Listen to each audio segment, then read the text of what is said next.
Daily 2 നേരം നിങ്ങൾ brush ചെയ്യുന്നു, എന്നിട്ടും നിങ്ങളുടെ മോണയിൽ നിന്ന് ബ്ലീഡ് ചെയ്യുന്നു. നിങ്ങളുടെ ഗംസ് ഹെൽത്തി ആണോ അല്ലയോ? ഇതിനെക്കുറിച്ചാണ് നമ്മൾ ഇന്ന് സംസാരിക്കാൻ പോകുന്നത്. ഗം ബ്ലീഡിങ്ങിൻ്റെ പ്രൈമറി കോസ് എന്ന് പറയുന്നത് മോണരോഗമാണ്.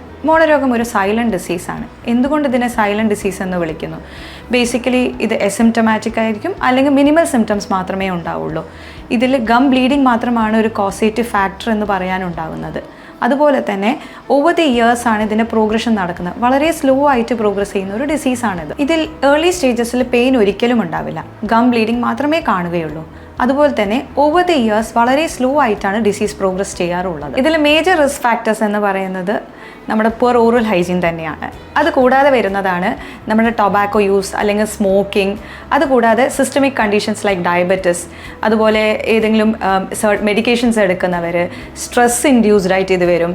കൂടാതെ ഏതെങ്കിലും conditions, hormonal conditions like pregnancy, menopause, ഇതൊക്കെ ഇതിലേക്ക് കാരണമാകുന്നതായിരിക്കും.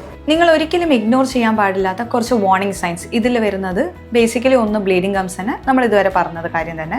അതുപോലെ തന്നെ ശക്തമായ വായനാറ്റം, കുറേ കാലമായിട്ട് നിൽക്കുന്ന ശക്തമായ വായനാറ്റം.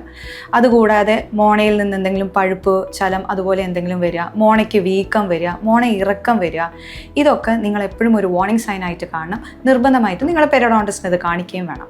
ഇതിൽ നിന്ന് ശ്രദ്ധിക്കാൻ വേണ്ടിയിട്ടുള്ള കുറച്ച് പ്രിവെൻറ്റീവ് ടിപ്സ്.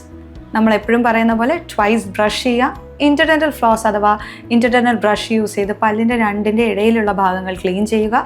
നിങ്ങൾ നിർബന്ധമായിട്ടും ഒരു ഡെൻറ്റിസ്റ്റിനെ 6 months കൂടുമ്പോൾ ഒരു ചെക്കപ്പ് ചെയ്യുക. ആവശ്യമുണ്ടെങ്കിൽ ഒരു പ്രൊഫഷണൽ ക്ലീനിങ് ചെയ്യുക.